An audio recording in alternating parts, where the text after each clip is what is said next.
So this is Hydra Bob, and you might be surprised to learn he's a new card that came out yesterday.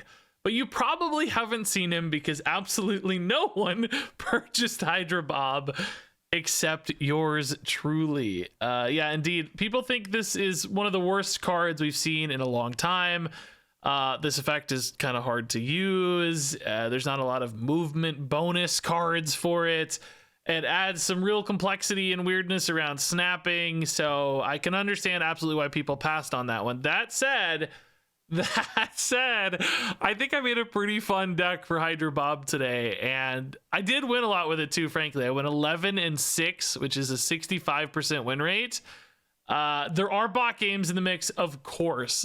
You know, that is a clearly inflated win rate from bot games, but that means I still had a positive win rate against human players, which is pretty cool. Now, the list itself, it's kind of weird, but I think it's pretty creative and cool. It's really centered around Moon Girl and having really cheap, hopefully one-cost things to duplicate and then dump a bunch of high-powered one-cost things on turn 6. That starts with She-Hulk. You skip turn 5 to discount her down to 1. Then you have a Miles Morales. He can go down to 1, so he's a 1/6. Then you've got your strong suite of 1-drops here. Martyr's a 1/5, Bob's a 1/4, Zero is a 1/3. You've even got some 2-drops that kind of fit the mold to fill in sometimes, like Silk is a nice old 2/5. US Agent can definitely be surprising. Even if you double these, you know, you get 2 of them. Sometimes that can really wreak havoc on people's big committed locations. So creating those big final turn swings is possible. And Bob is both a nice payoff because a 1/4 is still pretty big. You know, playing 2 1/4s on the final turn is pretty effective power output in that Titania or Martyr space as far as like big 1-drops are concerned. But alternatively, he can be a great way to reliably discount your Miles going into that final turn. So, you know, you have the Bob on board. Anytime you want to discount Miles on the next turn, you don't necessarily have to play a move card like other decks might. You can just snap, and you know that your Miles is going to be activated because that Bob is going to move. Of course, we've got other movement things in here like Silk and Nocturne to give you some reliability if you don't hit your Bob. And then we've also got the Kraven in here as another payoff for those movement cards, which Kraven doesn't feel great, I don't think, but he still gets up to like 2/6, 2/8 pretty often just with Silks and Nocturnes and location effects and so on from time to time. So ultimately, this is about that big dump and having, you know, efficient early game cards to play in the meantime so that you can empty your hand to hit the right stuff with Moon Girl. That's another reason Makari is a great card in here, just creating that space in hand for the Moon Girl pop-offs. And, you know, it kind of worked better than I thought. There's some weirdness around Martyr. Bob's effect doesn't always matter. He often just felt like kind of a 1/4 stat stick, but that's by design in this list. So, you know, you get the stat stick upside and you get the effect occasionally making an impact. And it definitely surprised people. Like this deck, they did not know what to predict clearly, which I can understand why, because nobody's played Moon Girl She-Hulk much lately, and it's got a very weird supporting package. I didn't mention the Zero, but, you know, as needed, you can turn off Martyrs or Silks or Bobs if you want. And you have some kind of safe place for that, too, like Miles or She-Hulk. Don't really care if they get silenced, so no risk often with the Zero here. Occasionally it throws off like a Moon Girl curve or something, but you can play around that pretty well. So all in all, I don't know, man. Weird deck. I was so not excited about playing Hydra Bob. Like, I was thinking this card is so boring. I am not going to have any cool deck ideas. I don't know what to do with this card. And I got to say, this ended up being pretty fun. The mechanics around Bob created some drama and tension from time to time when it comes to snapping. And ultimately, he felt, I think, surprisingly useful in this specific deck. Now, you know, that said, do not go and buy Bob because I had one decent run with probably an okay deck at best. This is not an endorsement to go get the card or anything, but maybe not as boring or as hopeless as at least I initially thought. There's something here with Bob. He's kind of fun, all things considered, as you're about to see. Yeah, let's sit on the Zero. Craven a little better. Makari, thank you for emptying the hand. I'm loving Makari lately, man. I just think it's a cool card. I like it. Kraven first, then Silk. Yeah, Kraven Throne Room has a chance to contest it. I doubt he does, but with Silk bouncing around, it's not impossible. Wolverine to match makes a Venom better. Shoot. Boy. Do we go ahead and rip the 0 here? It makes Miles cost 1, so we can use the Miles to activate. It does make a Moon Girl top deck way worse, but I think it's okay with Miles at 1. That's fine. Miles White Widow's totally fine for killing, I think. Yeah, debuff that Venom. Let's go. Carnage and stuff. Enough said, bub. They probably don't mind the Wolverine, right? She-Hulk coming in too. We have priorities. Like, does this get eaten is the question, you know? I think it might. Might just get eaten. It's what's it get eaten by though? I mean, if it's a Venom, you don't mind it getting eaten. If it's like Deathlock, you're probably winning this anyway, so maybe you're happy. Do I need to save this power for somewhere else? Like, do I actually need to put like Miles here, you know? And try to force Silk into Kraven again? Like, is this enough to carry? Maybe. And Silk can also end up over there too, so it, oh boy, 2 cards. I don't like the look of that. That looks bad to me. Go left! Left! Nice. X23 Killmonger. Oh. Well, that's not so bad for the Widow's Kiss, I think. Oh, come on! Stupid X23, you idiot. You absolute moron. Martyr? God! Oh, no. So the only way to get to killing is with Bob. Opponent snapped. Right, I'd have to get a Bob there and a Silk. Both would have to land to flip this. So I need a top deck Bob, number 1. Nico, that's destroy, draw 2. Thankfully, Silk won't end up mid. That'd be pretty risky. Is this Venom, maybe? Venom into like Null. Oh, not a Venom. Maybe there's just a Null coming? Dude, what the heck? Oh, Forge. Oh my goodness. Bob! Oh my god. Oh my god, it's Bob. Surely I win one of these two, right? Oh, does Martyr screw me at all? Not really, no. If she moves right, it's still a lot of power here. Oh, but Silk's gonna move, so Bob could go left, unfortunately. Oh, maybe we have to put Bob here then? This forces Silk right, and then Bob also moves right guaranteed, and then Martyr sorts herself out later. The problem is like, oh god. So we go to 11 right. Always, right? Always, yeah. I think that's enough, maybe, man. I don't know. Oh god, I hate you have to put 8 cubes on the line like this. Oh my god, dude, they already snapped, so this is a high stakes. Let's see, Silk goes right. Maybe She-Hulk should have gone mid for the record. I don't actually know. I don't know if it matters. It is the Null, yeah. So She-Hulk probably should have gone mid, but if they just play Null, we win anyway, so it doesn't really matter. Whoa! The 8 cube Bob game, let's go. I love it. All right, Bob. Yeah, we like you left. That's fine, dude. Bob and Silk get over there. Silk's kind of bad at Mirror Island, but she might as well catch a stray buff, you know, along the way. White Widow's not good in Mirror Island. White Widow's pretty good in Death's Domain. That can often steal a Death's Domain. Even though you lose the Widow, you get the -4. This is a Hood deck, so that could be something with Annihilus, but they played Hood left, so you don't really anticipate Annihilus, or they'd be thinking about avoiding Mirror Island, right? So we'll have to see. Nocturne again catching a buff is pretty cool. Bob can also move mid, by the way. We could force a Bob mid by like filling right. I don't know if we'll have enough cards for all that, but by the way, I just realized this deck is running Bob and Martyr, widely considered 2 of the worst cards in the game, maybe? I don't know if that's totally true. Oh, the Silk didn't catch. Oh, okay. He didn't catch a Mirror Island buff, sadly. Bar with no, dude, this game's crazy. The demon's there already, so I think it's okay if the Silk moves into Bar with no name for now. Like, that's not a huge problem. We could also just Nocturne too.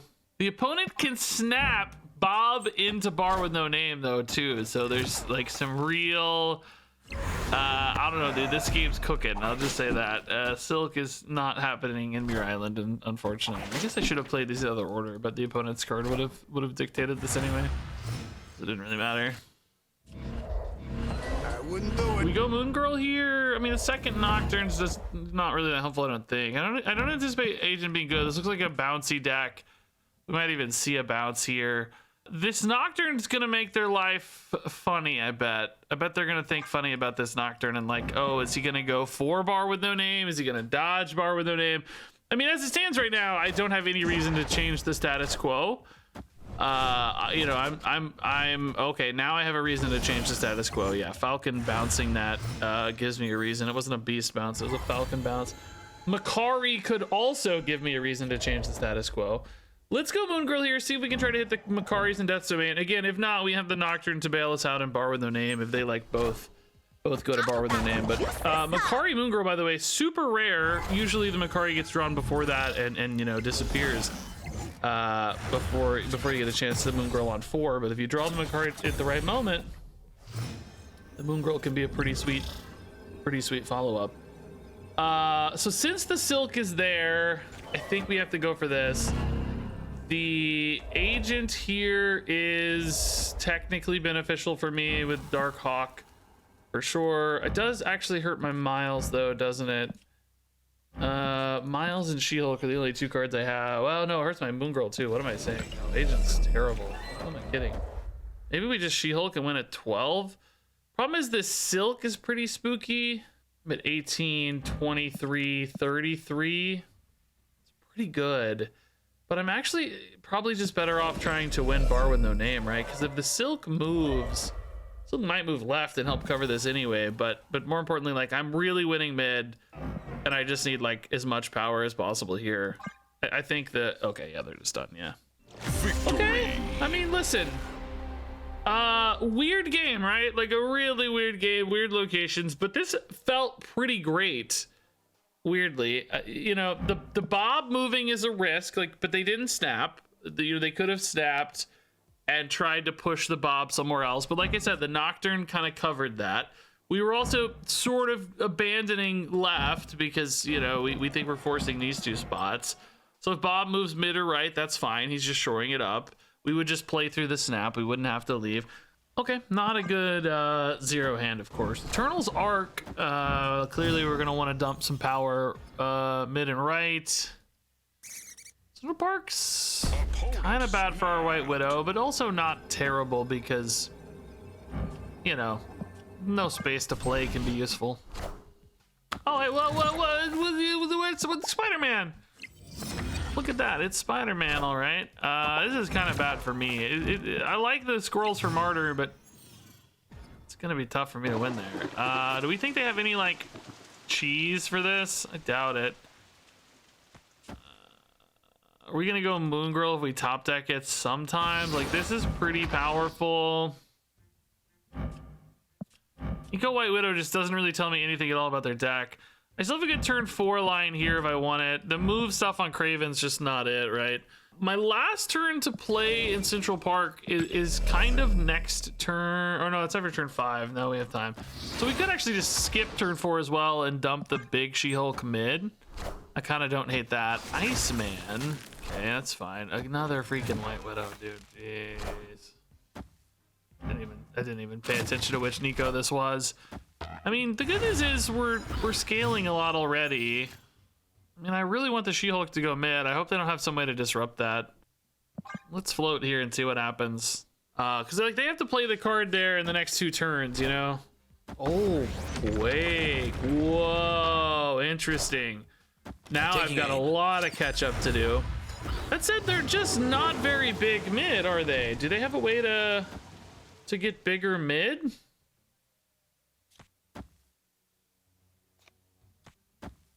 Can She-Hulk win this? Like, they have a way to flex into that. I could Nocturne this, but then I can't. Well, I actually can get to it with Bob. Oh, but the Nocturne doesn't. Well, no, it does kind of help because it's the biggest thing I can get there. It's bigger than Kraven, right? Interesting. Oh no, I can't play the Bob though. I gotta be able to play the Bob for that to work, bro. No, that plan doesn't work. I can do this. Snap Bob into play? I don't, it doesn't even really matter if it gets the buff though, is the question. So yeah, Bob can move and go mid. Was there any reason to play the Bob here? I guess it got the buff. It doesn't really matter, but it... Oh, snap. Maybe this works. I don't know. I can lose 5 and still be winning, assuming they're not running like a blue Marvel. Oh, it works! They're done! They see the Bob line. I don't actually know if this was right. I mean, it was going to be +9 mid, so obviously we win mid. Again, assuming no blue Marvel, Kazar type thing. Looks more like bouncy stuff, though, or something sneaky stuff. Bob stats, man. Big, cheap stats. Omega lol. Luke's bar. Okay. Martyr is fine. It's not a bad Moon Girl card for the record. I'm regretting the US agent in this deck the more and more I play it. It's too late to change it. You know, the video's 3/4 recorded at this stage, but I do feel like I'm regretting it. I wanted high-powered 2-drops, but the problem with the US agent for me so far has felt like it's harder to play on curve, which I do want 2-drops. I'm happy to play on curve. It's not terrible for the record. You know, it lets the opponent dodge it, but sometimes that can still sort of manipulate their plays in interesting ways. Now they have the Hawk to turn off Luke's bar, so we don't inherently win Luke's bar here. They can turn off with the Hawk on 5 and then, you know, dump something over there later. But we do have a Bob we could maybe force there.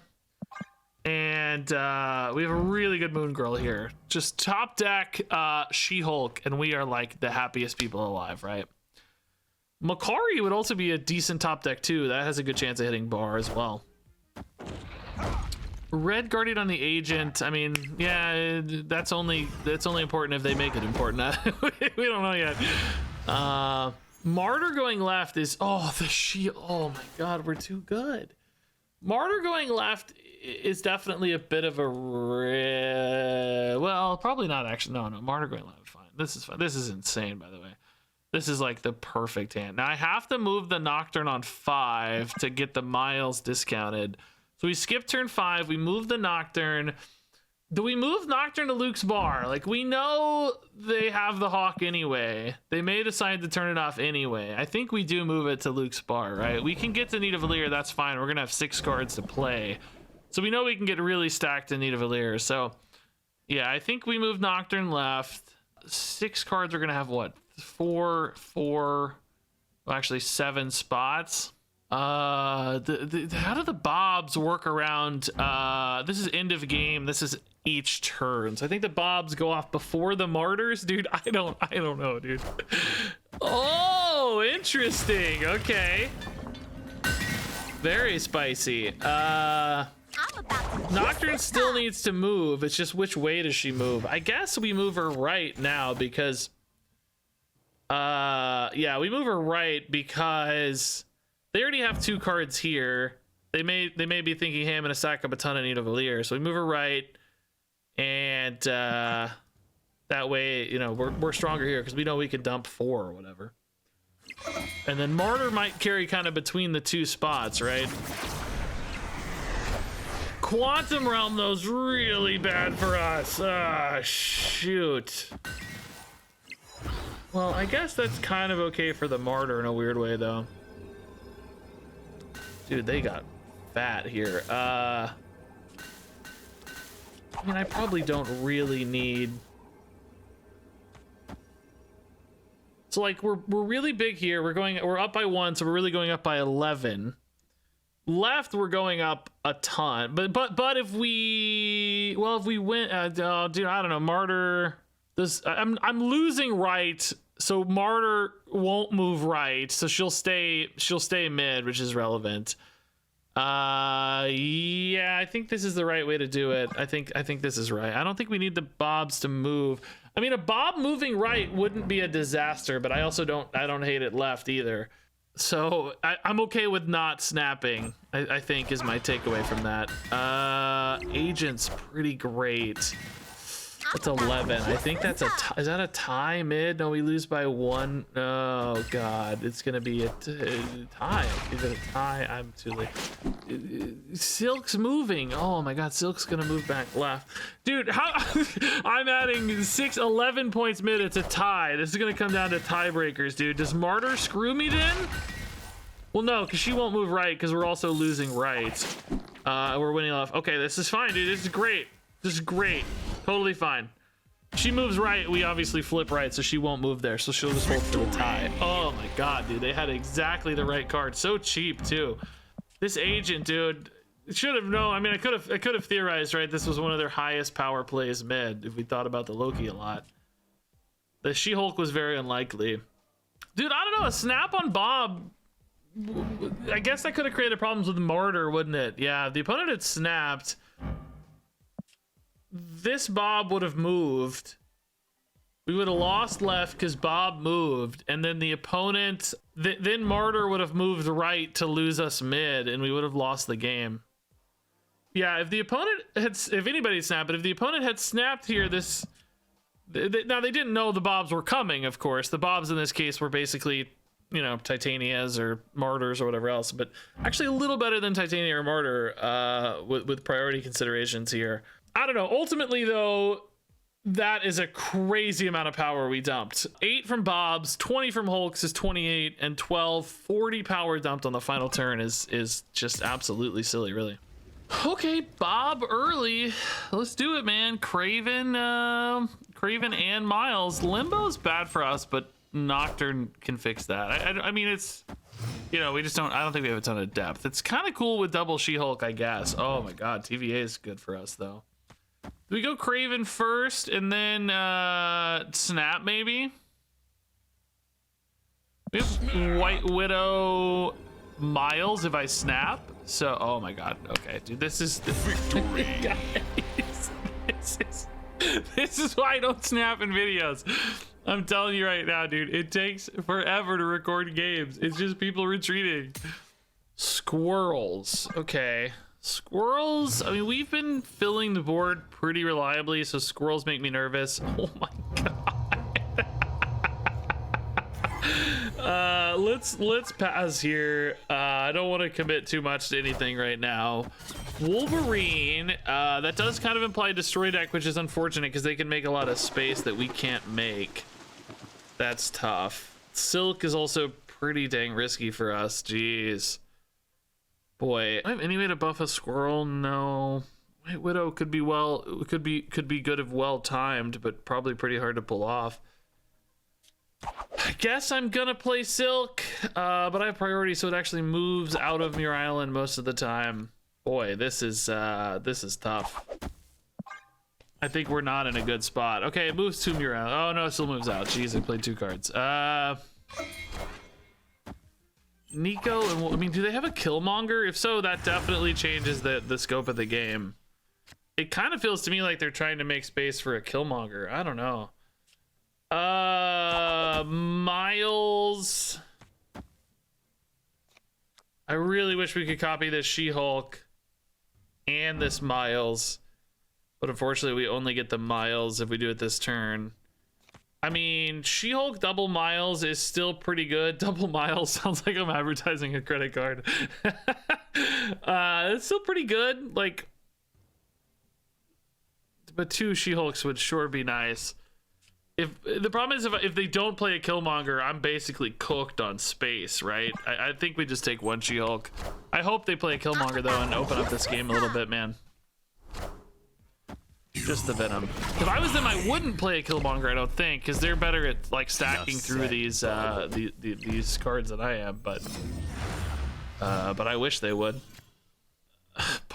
God, I hope they move my Silk. If they don't move Silk, I'm screwed. Okay, they do move Silk. Is it like Carnage? Yeah. This is just so impossible to beat. I'm not even good with agents here. Like, I don't have any good lines. I guess they have a chance of locking right. But they'd have so many stats anyway. I think I'd still lose. There's no way I'm winning in a tiebreaker either, because there's just no way. Because maybe if they commit to like a big thing. It's not impossible here, but still pretty bad, I think. Still pretty bad. I think this is just a loss. We're behind right, really. I mean, I guess I'm adding quite a bit of power right, but still not a lot. And we're behind left, I'm sure. Null is big. It doesn't get debuffed a lot by my agent, though. Is this enough to catch up? No, it's just so big. No, too much power left. We lose by 19 and win by 8. It's close. I mean, 11 points doesn't sound that close, but given how poorly we position into this board and how well they position into this board, I think that's close in context, let's say. Okay, yeah, we can play a Bob early. Miles in hand. Basically, if I think I can find a good kind of moment to play a Miles. This agent's tough. Ant-Man does sometimes point towards like an Iron Man. I think this, I hate to say every game, but this could be a bot. I don't know, we'll see. I think we just Simpo the agent though. I need hand size considerations for Moon Girl usually. It's not a bad Moon Girl target at all. That's why I ran it, because it can like stack really favorably to certain things. Iron Mans of the world and so on, and having 2 in 2 different lanes can be really good, but yeah, we'll take free buffs for now. Are we playing the Miles next turn? Probably, since we don't see a She-Hulk and we're unlikely to draw a She-Hulk. So we should... I don't want to move the Nocturne yet. We may end up moving Nocturne, but not yet. So we should snap now to move Bob now. So that we have 2 1-cost Miles and a 2-drop to play on 5. If we get a She-Hulk off the top, which is unlikely, but if it happens, we'll just move Nocturne to enable the She-Hulk, right? We might actually go double White Widow Miles this turn, because I think the White Widows are so limiting to them. This White Widow does get buffed by Panopticon, but I think anyway this one does anyway. But I don't think it's right, because so does the Kiss. So let's put the Miles for Moon Girl here. Then we have a pretty good final turn as well. I do kind of want to move Nocturne now is the only thing, so that I have the cheap Miles again next turn. This feels like a major overcommitment though, because we think they're going to be locked up. Actually Miles gets debuffed by agent. Hold up. No, we got this. We're figuring this out. This is how it goes. There we go. That's the turn. Yeah. This is what we wanted to see. Oh, we did lose a White Widow left, but hopefully it's still okay. Oh my god, Wakanda Embassy is great with Moon Girl stuff. I mean, we need a power add left. Not much though. 8. Well, 8's a lot. We only have exactly 1 card that does 8. So that just plays for a... No, it doesn't play for a tie. Punisher's too big. Uh-oh.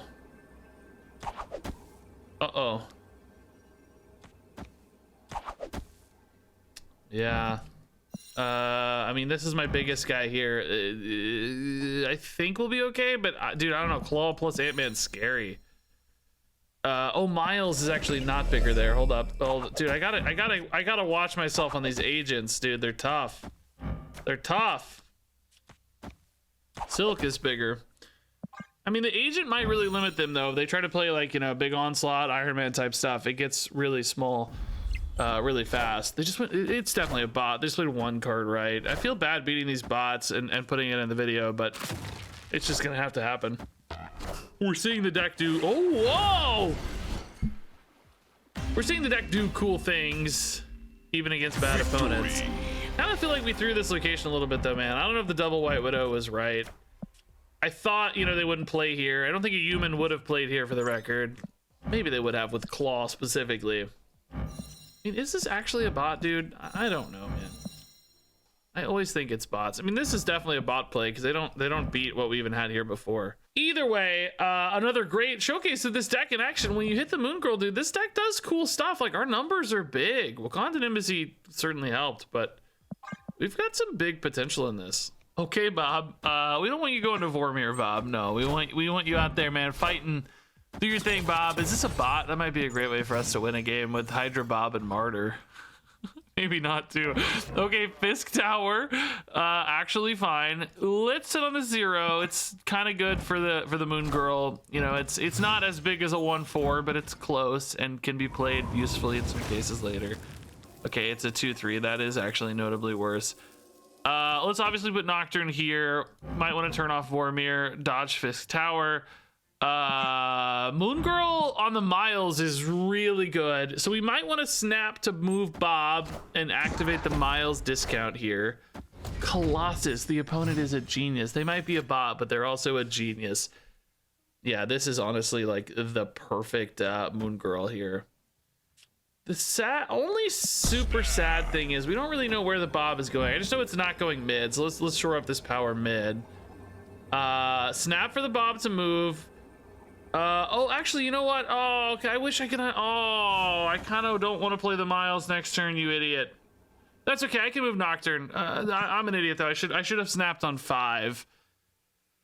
Oh, this adds some cloudiness to like your snap timing, because it's not only about like what's the strategically correct time to snap. It's now also about like when do you need the miles to be discounted? Because I really want to discount it on turn 6. So we're gonna have to use Nocturne to kind of save ourselves here. As we skip 5 here, we 4-5. That means we've got 2 1-cost She-Hulks, 2 1-cost Miles, and maybe a White Widow or a 0 to finish, right? If these were 1, like imagine this dump turn we'd have next turn, dude.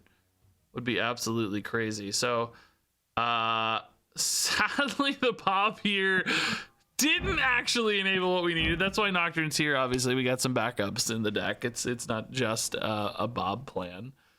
Important to have multiple routes. Silk as well, of course. So this is all totally fine. Goblins, not a problem. We'll just power through all this. Important thing is dodging a Mobius. Really important thing here is it's a bot, so probably none of this matters. This is like, you can see how insane this is though. What is this? 12 is 35 point final turn, and it would be more. I would actually have 38 if this wasn't iceboxed. It's pretty crazy. I mean, I guess White Widow is just better, isn't it? Not technically always, but usually we'll count that as a 6-point turn, so 38-point turn anyway. Yeah, just crazy. I mean, I know it's a bot. It's not the most satisfying win to beat bots. It's just new season though. We have bot games, and I'm gonna have to put some in the video. Bro, the Destroyer wiping out the Widow's Kiss. Like I said, it's not always better. Certainly fine though. I liked what this was as far as a showcase for Bob's utility, a showcase for the Moon Girl package. Like, yeah, really good hand for that, honestly.